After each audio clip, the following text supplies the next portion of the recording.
The sun, a painter of gold and crimson, dipped below the horizon, casting long shadows across my fields of ripening corn. The air, thick with the scent of earth and late-blooming wildflowers, hummed with the drowsy buzz of bees returning to their hives. This was my sanctuary. Generations of my family had coaxed life from this land. A peaceful existence, or so it should have been, except for the HOA.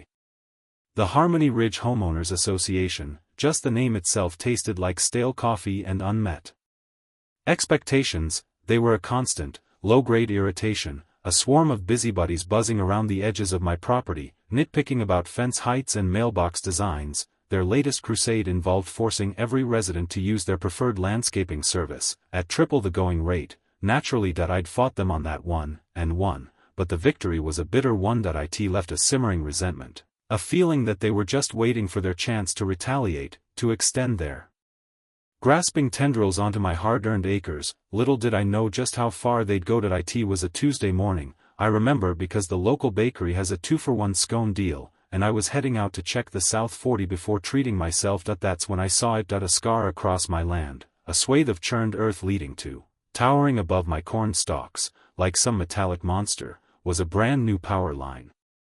Thick cables hummed ominously, strung between colossal metal pylons that had been driven deep into my soil. Disbelief was my first reaction. Surely, this couldn't be real. A nightmare brought on by too much caffeine and HOA-induced stress. I rubbed my eyes, squinted, even pinched myself, but the power line remained, a stark and brutal violation. Then came the fury. A white-hot rage that threatened to consume me. They hadn't even bothered to ask. No phone call, no letter, no polite request for an easement. They had simply marched onto my property and carved a path for their whatever it was they were doing. The audacity, the sheer, unmitigated gall. My hands clenched into fists, and I felt a primal urge to tear the whole thing down myself. Cooler heads prevailed. Eventually, tearing down the power line, as satisfying as it sounded, wasn't exactly a viable long-term solution. I needed a plan, and for that, I needed legal counsel. I called up old Martha Henderson, a local lawyer known for her sharp wit and even sharper legal mind. Martha had helped my family with various land disputes over the years. She knew the history of this land almost as well as I did. After explaining the situation, the phone line crackled with static, and then Martha's booming voice. They did what? I could practically see her spectacles perched on the end of her nose, her brow furrowed in indignation. An hour later, sitting in her cluttered office surrounded by stacks of legal documents, Martha confirmed my suspicions. This is blatant trespass, plain and simple, she declared. The HOA has absolutely no right to install anything on your property without your explicit permission. Eminent domain doesn't apply here. They're not a government entity. A wave of relief washed over me, followed by a surge of determination. We had a case, and Martha Henderson was just the woman to help me fight it. Armed with Martha's legal confirmation, I marched into the HOA's next board meeting, ready for a showdown. The room was filled with the usual suspects: Mrs. Higgins, with her perfectly coiffed hair and perpetually disapproving frown; Mr. Thompson, the retired accountant who treated every issue like a balance sheet; and, presiding over them all, Mr. Abernathy, the HOA president, a man whose ego was even bigger than his comb-over. I laid out my case, calmly explaining the illegal trespass and demanding the immediate removal of the power line. I even offered a reasonable compromise, a fair market value payment for an easement, allowing them to keep the line in place. Abernathy just scoffed. Eminent domain, he declared, puffing out his chest. For the greater good of the community. He waved his hand dismissively. We're not negotiating, the power line stays. I couldn't believe it. They were doubling down. The arrogance was staggering. As I walked out of that meeting, I knew that a simple legal battle wouldn't be enough. I needed to fight fire with fire. I needed to hit them where it hurt. My next step was information. I needed to understand exactly why the HOA had been so brazen, so willing to break the law. What was so important about this power line? I started digging, poring over HOA documents, attending town hall meetings disguised as a concerned citizen, even enlisting the help of a tech-savvy nephew to do some online sleuthing. It turned out the power line wasn't just for the existing Harmony Ridge community. It was crucial for a planned expansion, a new development of luxury condos that Abernathy and his cronies were heavily invested in. This expansion was their golden goose, the key to skyrocketing property values and lining their own pockets, and my land, specifically the path the power line took, was the linchpin. Without it, the whole project would be dead in the water. That's when I realized I wasn't just fighting for my land, I was holding the HOA's future in the palm of my hand, and I intended to squeeze. Knowing the HOA's dependence on that power line was only half the battle. I needed a weapon, and that weapon came in the form of Consolidated Energy, Harmony Ridge's long-standing rival. For years, Consolidated had been trying to break into the Harmony Ridge market, but the HOA, in its infinite wisdom, and likely swayed by some backroom deals, had always favored their current provider, Power Plus. I knew Consolidated was aggressive, always looking for an edge, and I suspected they'd be very interested to learn that a crucial piece of Power Plus's infrastructure was sitting illegally on privately owned land that I controlled. It was a long shot, but if I could somehow leverage Consolidated's ambition against the HOA's arrogance, I might just pull off the impossible. Time to make a few phone calls and see if I could stir up some trouble. The thought made me smile. For the first time in weeks I arranged a meeting with Ms. Albright, Consolidated Energy's regional director, a woman rumored to be as sharp as a tack and twice as ruthless. We met at a diner halfway between my farm and their headquarters, the kind of place where the coffee is strong and the booths are worn smooth with time. I laid out my proposition, would lease them the land under the power line, effectively giving them control over a vital piece of Power Plus's infrastructure. Ms. Albright listened intently, her eyes narrowed, occasionally scribbling notes on a legal pad. When I finished, she leaned back, a slow smile spreading across her face. "Intriguing," she said, her voice like polished steel. "Very intriguing, but what's in it for you, mister?" "Call me narrator's name," I replied. "And what's in it for me is simple, revenge, plus, of course, a hefty lease payment that reflects the strategic importance of this particular piece of land."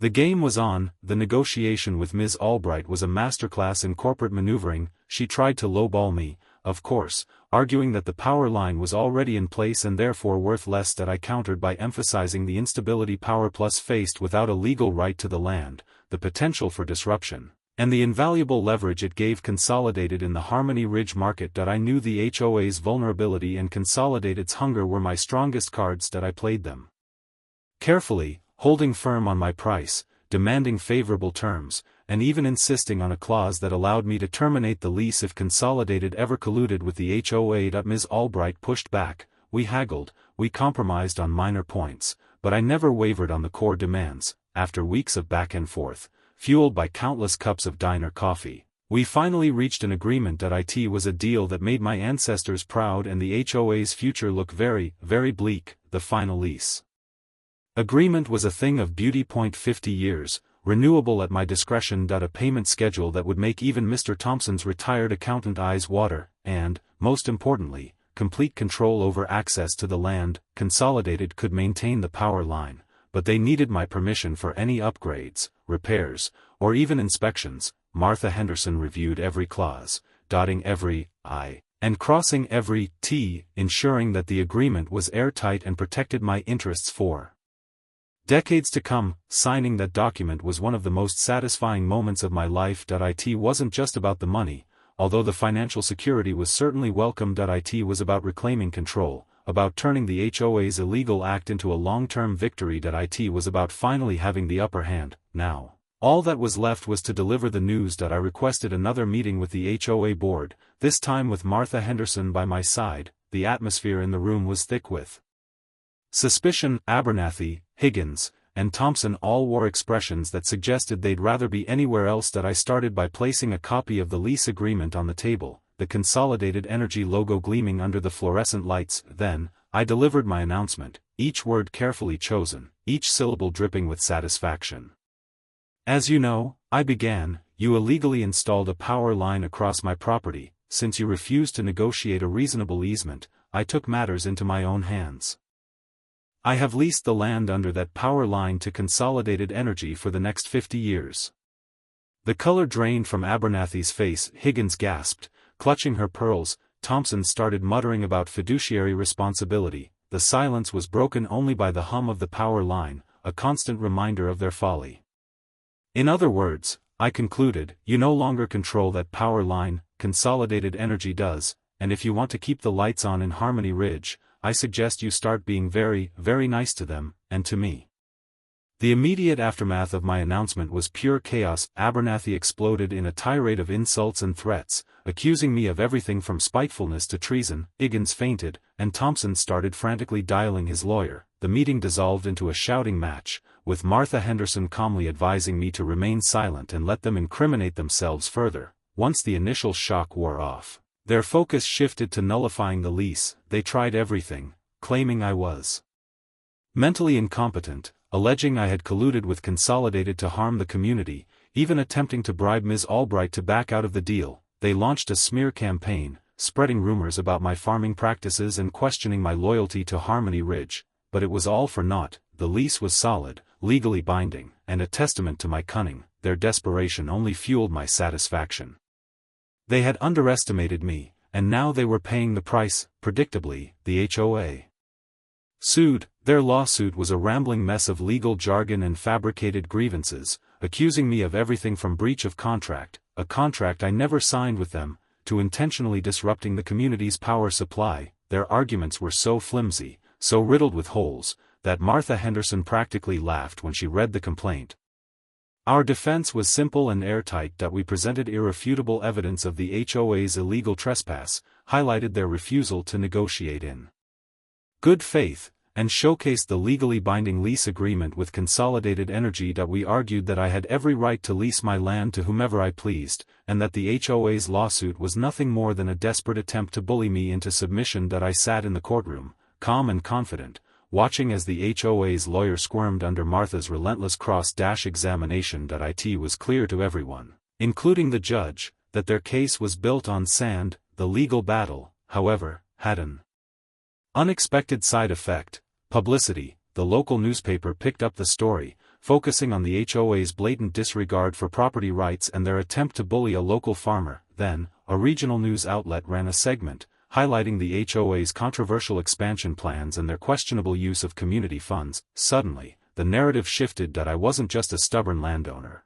I was a symbol of resistance against overreaching authority. The HOA, once viewed as a benevolent governing body, became the villain, a faceless corporation trampling on the rights of ordinary citizens. Public opinion turned against them swiftly and decisively. Letters to the editor poured in, condemning their actions. Social media exploded with outrage. Even some of the HOA members started to question Abernathy's leadership and the wisdom of their legal strategy. The tide was turning, and the HOA was drowning in a sea of public disapproval. Even more gratifying than the public outcry was the outpouring of support from my neighbors. People I barely knew started showing up at my farm, offering help with chores, bringing baked goods, and sharing their own stories of HOA overreach. It turned out I wasn't the only one who had suffered under Abernathy's reign of terror. One by one, they came forward, exposing other instances of abuse of power, arbitrary fines, selective enforcement of regulations, and blatant conflicts of interest. Mrs. Peterson revealed how the HOA had denied her request for a handicap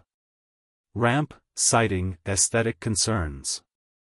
Mr. Johnson shared his struggles to get approval for a solar panel installation. The more people spoke out, the clearer it became that the HOA was not acting in the best interests of the community. It was a corrupt organization, run by a select few for their own personal gain, and now, thanks to my little power line rebellion, their secrets were finally coming to light. Faced with mounting legal fees, plummeting public support, and the very real possibility of a judge ruling against them, the HOA finally caved. They offered a settlement, agreeing to my original terms, a fair market value payment for an easement, retroactive to the date of the power line installation. They also agreed to pay all of my legal fees, a significant sum that would further deplete their already strained coffers. But the best part of the settlement was the implicit admission of wrongdoing. By agreeing to my terms, they were acknowledging that they had acted illegally, that they had trespassed on my property, and that they had tried to bully me into accepting their unlawful actions. Abernathy resigned shortly thereafter, and a new, more reasonable board took his place. It wasn't a complete victory, but it was close enough. Justice had been served, and the Harmony Ridge Homeowners Association had finally learned a valuable lesson: you can't mess with a farmer and get away with it. the satisfaction I felt was profound. It wasn't just about the money, although the financial compensation was a welcome bonus. It was about something much deeper, the unwavering defense of my land, my family's legacy, and my principles. That I had stood up to a powerful entity, a group of people who thought they could bend the rules to suit their own selfish desires, and I had won. The power line still hummed across my field, a constant reminder of the battle I had fought, but now, it was a symbol of my resilience, my resourcefulness, and my unwavering commitment to protecting what was rightfully mine. Every time I looked at it, I felt a surge of pride, knowing that I had not only held the HOA accountable but had also secured my family's future for generations to come. It was a sweet, sweet victory, indeed. The benefits of my victory extended far beyond personal satisfaction, the long-term financial security provided by the lease with Consolidated Energy was a game-changer. It allowed me to invest in new equipment, improve my farming practices, and plan for the future with a sense of confidence I hadn't felt in years. But perhaps even more valuable was the improvement in community relations. The new HOA board, chastened by their predecessors' mistakes, was far more reasonable and responsive to the needs of the residents. The atmosphere in Harmony Ridge was noticeably lighter, more cooperative. Neighbors who had once been divided by petty disputes now worked together to improve the community. It was a testament to the power of standing up for what's right, even when it's difficult. Sometimes, the greatest rewards come not just from winning the battle, but from building a better world in its aftermath. Looking back on the whole ordeal, several key lessons stand out. First and foremost, it's crucial to know your rights.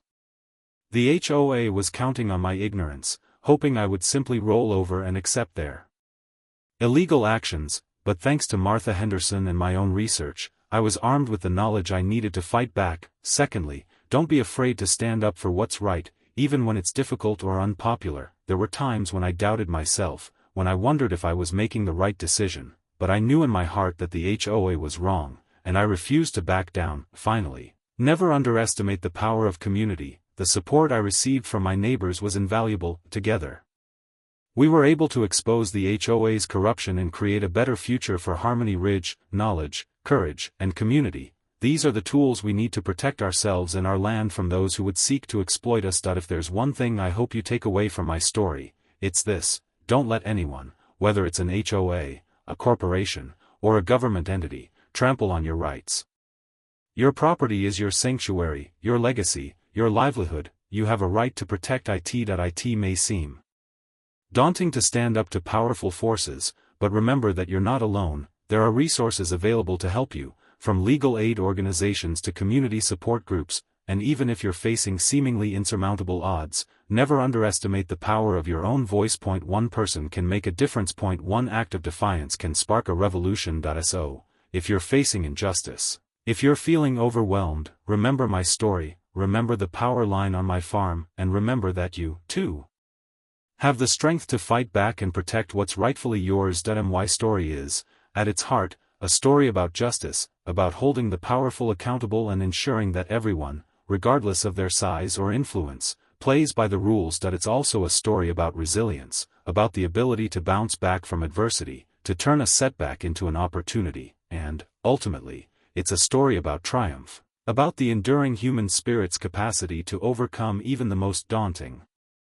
challenges. So, the next time you feel like you're up against a wall, remember the farmer who leased a power line to the HOA's competitor. Remember that even the smallest act of defiance can have a ripple effect, inspiring others to stand up and fight for what's right. And remember that, with knowledge, courage, and the support of your community, you, too, can achieve your own sweet victory. Thank you.